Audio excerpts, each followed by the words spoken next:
Hey, what's up, Dividend Nomads? New position alert. I just opened some new positions in my small account challenge portfolio. And I'm going to take you guys into the phone today, share with you the portfolio, share with you the new positions that I added and kind of my thought process or why I chose these positions. And yeah, I just want to share that with you guys. Now, this small account challenge, I'm just trying to get $1,000 per month in dividends.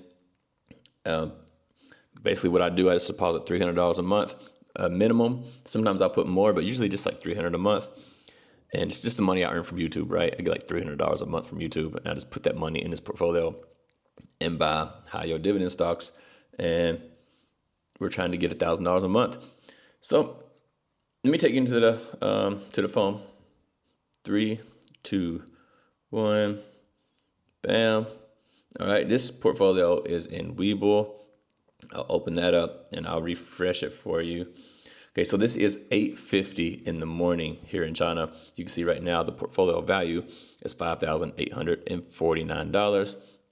And then just below that to the left there, you can see the cash balance is $155. So let's look at the positions. You can see there are 3 positions. So the first one I have is HOOW, which is the Round Hills leveraged ETF based on Robinhood, right?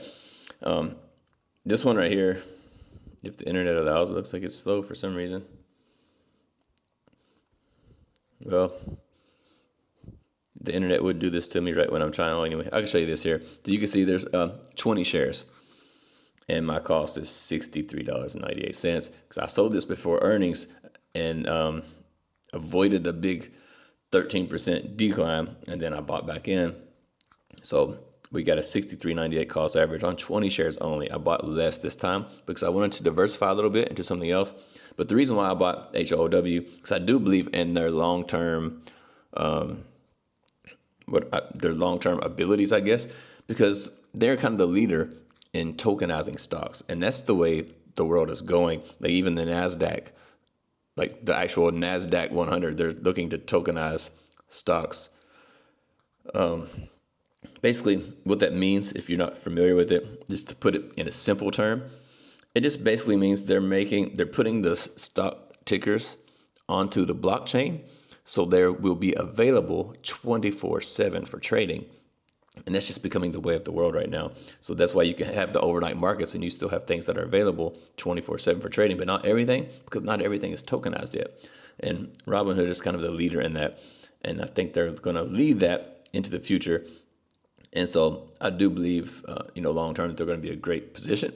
So I don't mind having a small amount of this, but I do want to stay diversified. So that's my thesis on Robinhood and HOOW. Why I chose this one, because it's not Robinhood, but it will move exactly like Robinhood does, but it will just move faster because it's leveraged. So if Robinhood goes up, this will go up more than Robinhood goes up, and if Robinhood goes down, this will go down more than Robinhood goes down. So that's why it's a small position, not a large position. The next one you see is PLTW. So this one, everybody knows this is Robinhood's leveraged ETF version of Palantir, PLTR. Now, why do I choose this one? Again, with all the stuff going on in the world, cybersecurity is going to be around for a long, long time. And I think PLTW is one of the leaders in cybersecurity, especially since they have lots of contracts with U.S. government. And I think they might have I might be wrong on this, but I think I read somewhere that they even opened some contracts with foreign different government offices too. But anyway, they are the leader in cybersecurity, and I believe they're going to continue to be the leader in that. And I think they're going to do really well in the future. And that's why I have, I'm very, bullish on this in long term over the long time frame. So I bought this one too. So this one right here, I've got 24 shares, and my cost average is $41.85 on this one.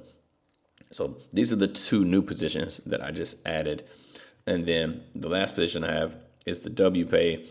This one I added to this one. It's not a new position, but I did add money to this. So this is just a basket of all of these Round Hill single stock leverage ETFs, which there's a lot of them. They're slowly adding more, but it's basically the Magnificent Seven plus, right? So you have the Mag 7, they're your Googles, your Amazons, your Nvidia's, all that stuff in there, plus things like Palantir and Robinhood and Berkshire. What else they have in there? Uber, like some really good names in there that have a really bright future ahead of them if everything goes the right way.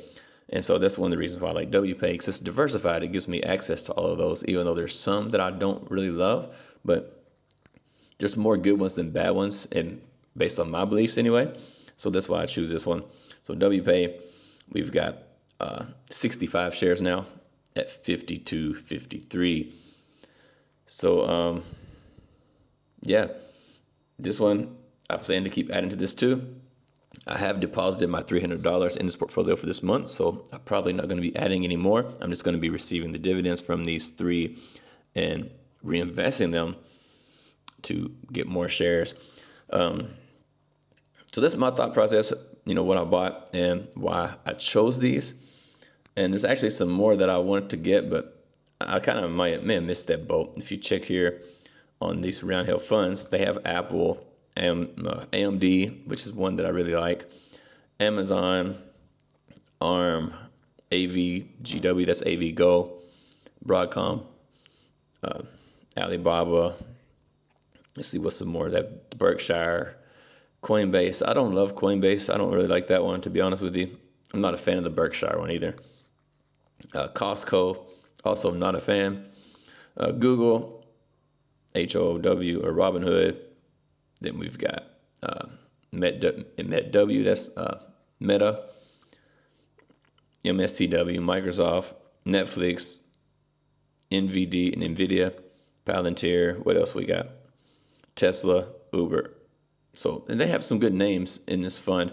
Now, one that I was really keeping an eye on is NFLW, Netflix. Why? Because Netflix is about to go through this 10-to-1 split. And usually when you have a split like this, the stock usually runs up into the split, which means, it just goes up a lot. And getting in NFLW might possibly be a good decision before the split, because it's probably going to run up to the split, and this runs up more than Netflix. So I was thinking about buying that one, but it was a little bit too green for me, and I wanted to get it on a good discount, but I missed it. So that's why I didn't buy it, even though I do believe in it. But be careful with that. And so anyway, that's a small account challenge portfolio. That's what I have. That's why I bought what I bought. And love to hear your thoughts and comments down below. And I'll see you guys on the next video. Don't forget, come join us in Discord, free Discord. I'll put the link down there, or comment Discord. I'll send you a new link in case the link don't work. For some reason, my link always has some problem. So comment Discord. I can send you a fresh link. And see you guys over there in the Discord. Y'all take care.